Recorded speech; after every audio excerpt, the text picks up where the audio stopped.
C'est pas un métier, médecin. C'est quoi? Une espèce de malédiction. Quoi de neuf aujourd'hui, docteur? Mes yeux ne verront pas ce qui s'y passe. Ma langue taira les secrets qui me seront confiés. Voix de médecin, le podcast de témoignages de What's Up Doc qui vous emmène dans l'intimité de l'exercice médical. Je ne sauve pas de patients, comme ça je ne suis pas responsable de leur mort. Quand les malades sont très graves et qu'ils s'en sortent, je ne les ai pas forcément sauvés, c'est que j'ai réfléchi, travaillé collectivement en équipe et le résultat a été positif. Ce qui permet que quand je travaille aussi bien mais que le malade décède, j'en sois pas impacté moi-même. Je ne suis pas Dieu, donc je ne sauve pas les gens et je ne décide pas de leur mort.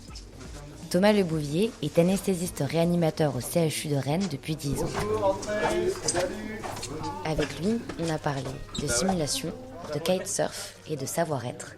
Le tout pendant qu'il donnait une formation sur les soft skills à des internes.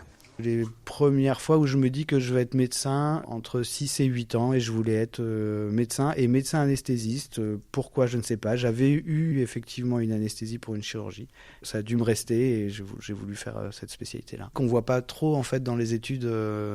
Voilà, j'étais même pas passé en anesthésie pendant l'externat. Mais on rencontre d'autres spécialités et moi j'ai vraiment choisi cette spécialité-là parce que ça m'a confirmé le côté très physiopathologique, un problème, on fait une action, les choses se règlent devant nous, ça m'a vraiment plu, voilà. Et ça a été confirmé par mon stage de réanimation médicale quand j'étais externe. Durant l'internat, j'ai découvert l'anesthésie, on commence par ça, et j'avoue que j'ai tout de suite eu un goût plus prononcé pour la réanimation. J'aimais le temps qu'on pouvait prendre pour creuser les dossiers.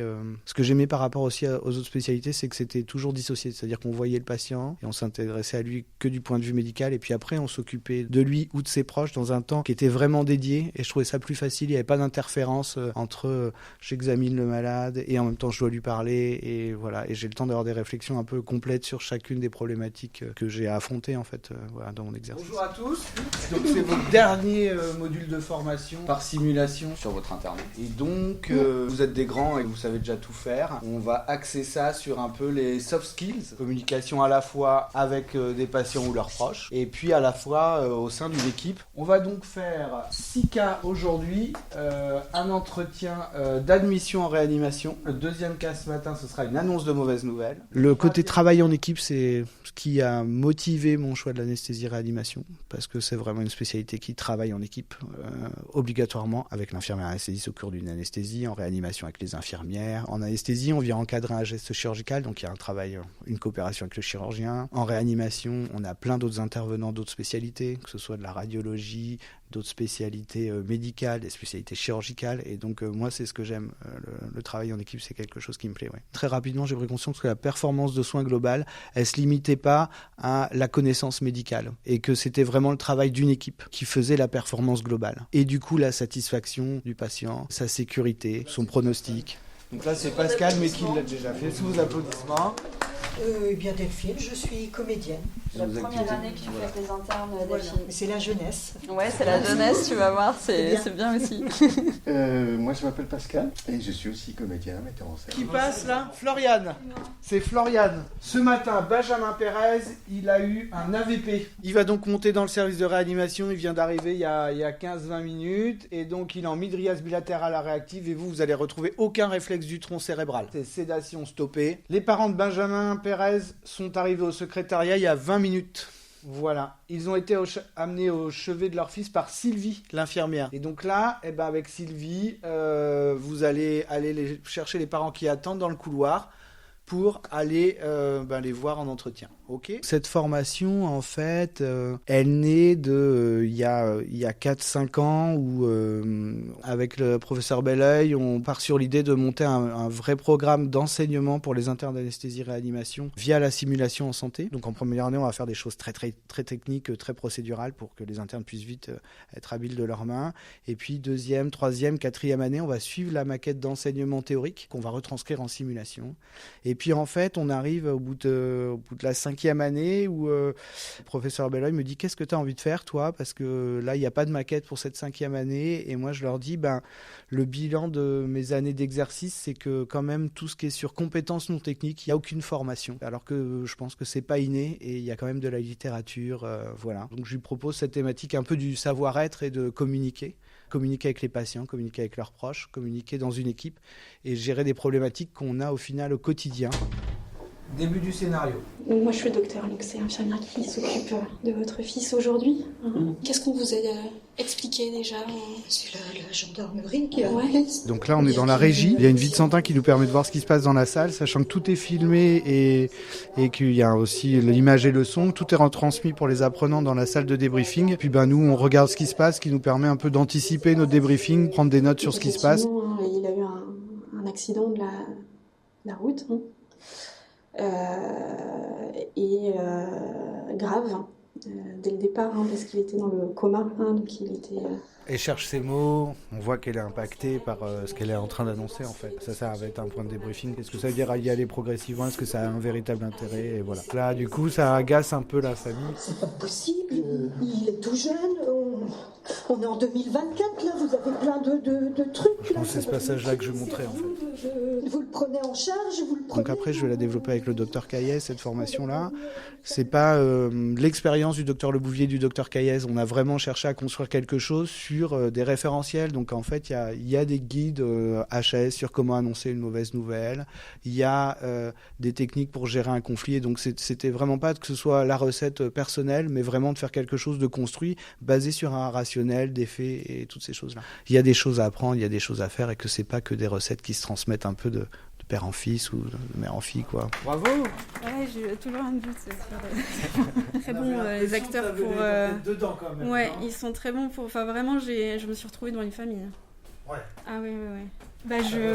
J'ai eu l'impression d'avoir vraiment un patient de 22 ans et d'annoncer une très mauvaise nouvelle à ses gens. Bon, donc un peu, chamboulé quand même un peu, ouais. Voilà, mais on peut discuter quand même, ouais, si t'as envie de... Ouais. Ah oui, complètement. Et après, moi, en tant que formateur, oui, ça modifie ma pratique, en fait. On voit que des gens peuvent réfléchir parfois d'une autre manière et voir des améliorations pour soi-même dans sa pratique, en fait. Et donc, je vois un peu ça, effectivement, comme une marche en avant permanente, quoi. C'est-à-dire, je transmets ce que je sais, mais par le débriefing et le fait que les gens expliquent pourquoi ils font les choses de cette manière-là, moi aussi, ça va m'interroger sur la mienne et ça va faire progresser, améliorer les choses. Qu'est-ce qui s'est passé? Ça a commencé par quoi, déjà?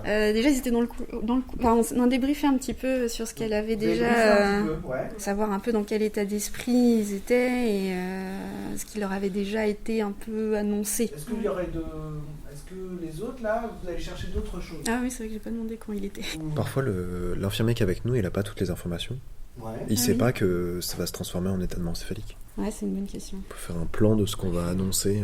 Du coup, ça veut dire que le briefing, alors, c'est tout le temps? C'est quand? C'est avant une situation difficile. D'accord. Est-ce que voir une famille, c'est un acte de soin? Ouais. Est-ce que c'est un acte de soin difficile? Ouais. Donc, probablement, de ce que vous me dites, ça veut dire qu'on va mettre un briefing. Mais qu'est-ce qu'on y met dans ce briefing alors? Pour être bien sûr, parce qu'effectivement, c'est vrai que c'est pas très formel en fait. C'est pas très formel. Partager les informations entre soignants, toujours. Qu'est-ce qu'on peut aussi imaginer dans ce briefing-là encore?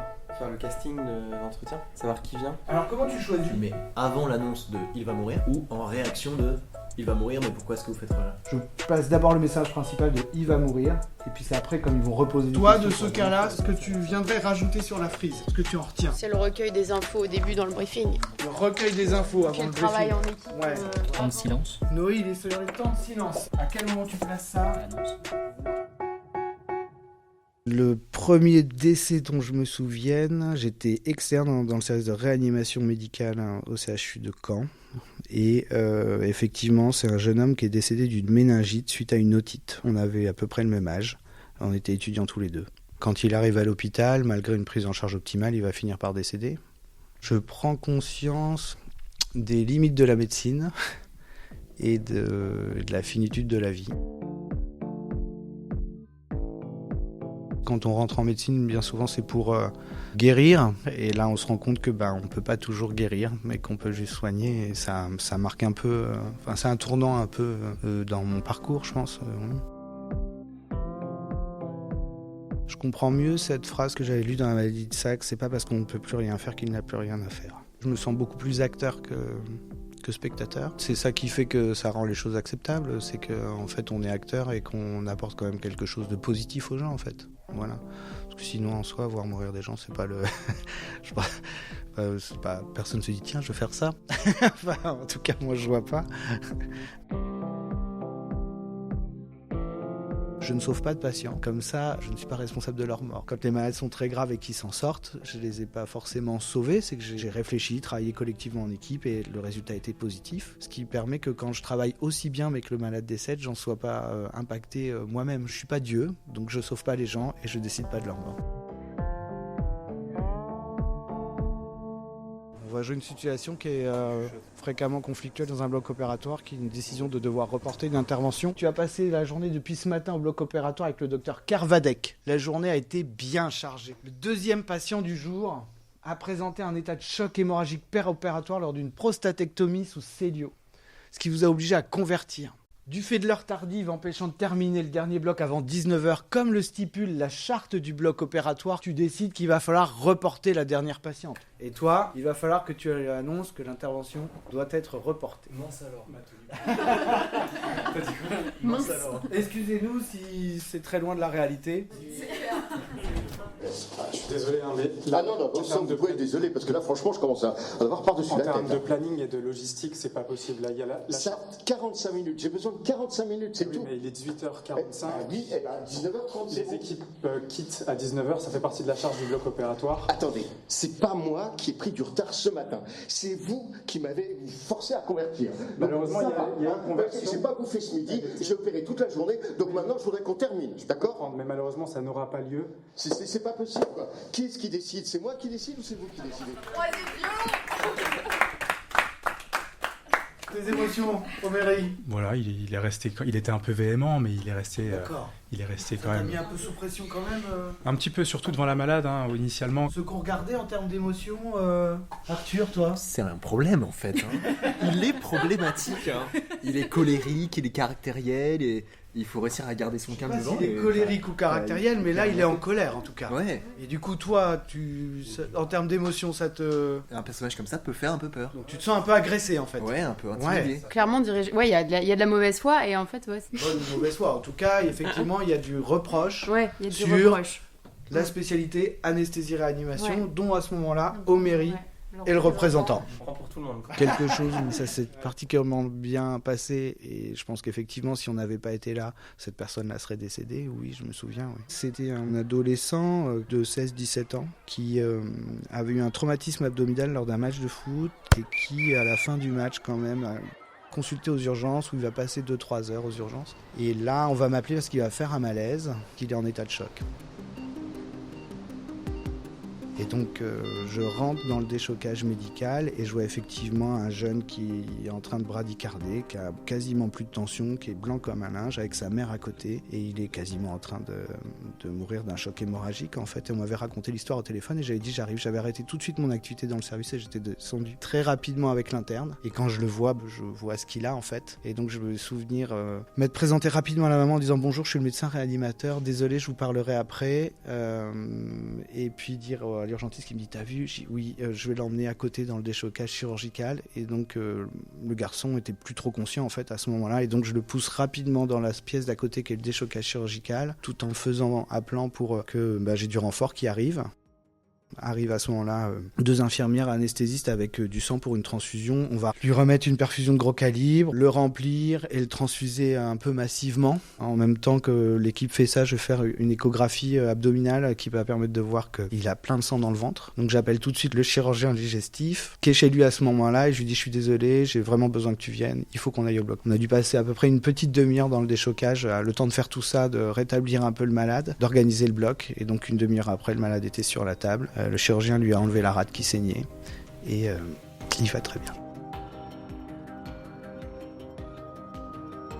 Ma spécialité, c'est la défaillance vitale. C'est quand les choses vont vraiment très mal que je viens pour essayer de rétablir les choses. Et ça, c'est un peu le cas typique, quoi. Quelqu'un qui va très bien, qui d'un coup va très très mal. Et on arrive à faire que les choses se passent bien et la personne va très bien. Elle est sortie de réanimation 24 heures après et est entrée, en fait. C'est des belles histoires, ça fait plaisir quand même. Dans notre spécialité, je pense que même qu'on a peut-être plus de rapport avec les proches du patient que le patient, puisque en gros, rapidement, quand on s'est réveillé, extubé, il quitte très vite la réanimation, parce qu'on va avoir besoin du lit pour mettre quelqu'un d'autre dedans. Et du coup, quand ils reviennent voir les patients, c'est là où on se rend compte qu'ils se souviennent pas de nous, alors que plusieurs fois, on leur a parlé pendant 48 heures, mais ils ont aucun souvenir. Et avec les familles, oui, moi je trouve ça une dimension intéressante de notre métier, en fait, parce que c'est un rapport à la maladie, une émotion qui est différente du patient lui-même. On découvre aussi une autre partie de la vie des patients, en fait. Ils sont racontés par quelqu'un d'autre. Et un patient, quand il nous parle de lui et de ce qu'il veut. Et là, du coup, les proches, ils vont nous parler du patient et ils vont donner une autre image du malade. Et donc, c'est aussi enrichissant de voir ce patient inséré dans son tissu à lui, en fait. Et ça, c'est quelque chose que je vous invite à faire régulièrement. C'est se dire, là, je vais partir sur un truc un peu compliqué. Je sais pas, une intubation difficile prévue, par exemple. Avant de commencer, évaluez-vous, vous. Je suis comment ? Je suis fatigué, je suis sorti hier soir un peu fatigué ce matin. Bon, là, il faut que je me réveille. Ou alors, au contraire, j'ai eu un gros chantier avant, je sors d'un truc, je suis complètement excité. Bon, là, il faut un petit peu se poser. Voilà. Donc, l'idée, c'est de commencer à réfléchir dans quelle zone vous êtes, à chaque fois de débuter une action. Pour vous mettre dans cette zone de stress adaptée, 2 outils simples, respiration relaxante, respiration dynamisante. Vous allez voir, quand vous savez le faire, en fait, vous pouvez même le faire pendant votre exercice clinique. Moi, je l'ai même fait en entretien, par exemple, avec des familles, quand la tension monte beaucoup et que là, je suis en train de prendre un peu le bouillon. Je me pose, et en fait, je peux faire, sans que les gens s'en rendent compte, une respiration relaxante. Il y a plein de fois où j'ai pas forcément bien su faire, et ça, je pense qu'on est tous pareils. Aujourd'hui, comme on fait une formation sur annonce de mauvaises nouvelles, il y a une fois où je me suis dit, je ne sais pas faire. C'est une personne chez qui on va arriver à une décision de limitation de soins dans une famille qui vit des grosses difficultés sociales, qui est complètement morcelée, avec des problématiques d'addiction, d'alcool. On annonce tout ça à son ex-compagne, des enfants assez jeunes, en bas âge. On voit que tout le monde est complètement perdu. Les gens vont juste dire débranchez-le et on s'en va, ils vont pas revenir en fait. Et je me souviens que ça m'avait impacté. En me disant, j'ai pas su, alors que ça faisait plusieurs jours qu'on essayait de préparer tout ça en fait. Et on avait beaucoup travaillé avec le psychologue du service, et donc j'en étais sorti un peu en me disant, on n'a pas su faire, et j'ai souvenir du psychologue qui m'avait dit, mais en fait, tu peux pas non plus transformer l'histoire des gens en fait. Ils arrivent avec leurs histoires et tu peux faire très bien, et c'est pas pour autant que ça marche, ils étaient pas prêts à ça, et en fait, c'est un peu pareil que dans la médecine physique, on peut faire très bien les soins, et les gens vont quand même décéder parce que c'est trop grave. Et dans la prise en charge, on va dire, psychologique d'accompagnement, c'est la même chose aussi. Donc peut-être que je l'ai vécu sur le coup comme un échec, mais que c'était pas forcément un échec et que c'était encore quelque chose qui va me prendre conscience d'une autre dimension. C'est que tout ce qu'on travaille là-dessus et qu'on essaye de mettre en place, c'est comme tout, ça peut être pris en défaut et c'est comme ça. C'est parti ? Allez. Vous pouvez mettre la main sur votre ventre pour bien sentir le mouvement. On fait la deuxième inspiration assez rapide. Comment on fait pour décharger ? Moi, c'est mes passions. Pareil, ça vient d'études scientifiques. En fait, on a tous une activité ressourçante. C'est dans le développement physiologique de l'être humain. Si vous posez la question un jour de quand tout va mal, si je fais cette activité, j'oublie tout, vous en trouverez toujours une. Et moi, c'est la mer. Je fais de la voile, du kitesurf. Donc il y a le côté dépense physique, ça c'est une dimension que j'aime bien. Puis il y a ce côté nature et face aux éléments, c'est-à-dire que c'est un temps où on peut rêver, penser à autre chose, faire du kitesurf, sentir qu'on glisse, sentir le vent sur soi, la chaleur du soleil, le froid de la pluie qui vous fouette le visage. C'est très tactile et physique en fait, la relation à la mer. Ça coupe tout le reste en fait, c'est-à-dire que quoi qu'il se passe, je peux avoir vécu quelque chose de difficile. Je sais que quand je monte sur ma planche de kitesurf, tout s'arrête. Et après, ça ne reviendra pas. Plus j'avance, plus je prends conscience de ce que je ne sais pas et pas de ce que je sais. Mais sans que ça m'inquiète en fait. Et du coup, je pense que j'ai appris, c'est continuer à avancer et de faire quand même quelque chose de bien en ayant des incertitudes. Parce qu'en fait, on construit en permanence en médecine des solutions dans de l'incertitude. Il y a des études, mais le patient n'est jamais exactement les mêmes caractéristiques que des malades de l'étude. Enfin, vous voyez ce que je veux dire. Et donc, il faut apporter une réponse adaptée à la personne en ayant des certitudes profondes et des incertitudes. Et donc, arriver à faire quelque chose qui tienne avec ça. En ayant des certitudes profondes et des incertitudes, et donc arriver à faire quelque chose qui tienne avec ça. Mon carburant, c'est ça, c'est de faire des nouvelles choses et de voir, d'aller se réinterroger. Ouais. Après, moi, je suis quand même à dire, tant que ça me plaît et que je trouve ça intéressant, c'est très bien, ça continue. Et puis, le jour où j'aurai plus envie, où ça me plaira plus, j'arrêterai. Et puis, c'est pas grave, en fait. Voilà. En tout cas, je me mets pas la pression de devoir, de ne faire que ça de ma vie, en fait. C'est-à-dire que je mesure très bien les plaisirs, mais aussi les contraintes. C'est engageant, moralement, physiquement. La réanimation, il y a de la permanence de soins, il y a tout ça. Je veux surtout pas avoir la pression que ce soit un sacerdoce. C'est pas du tout un sacerdoce. Je fais ça par choix. Je veux toujours que ça reste un plaisir pour moi, en fait. Voix de médecin est un podcast de What's Up Doc, disponible une fois par mois, partout où vous écoutez des podcasts. Si vous avez aimé l'épisode, partagez-le avec vos proches et mettez-nous des étoiles.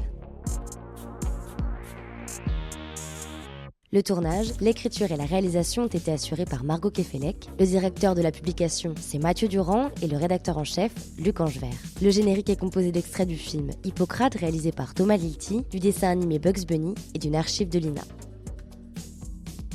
À très vite!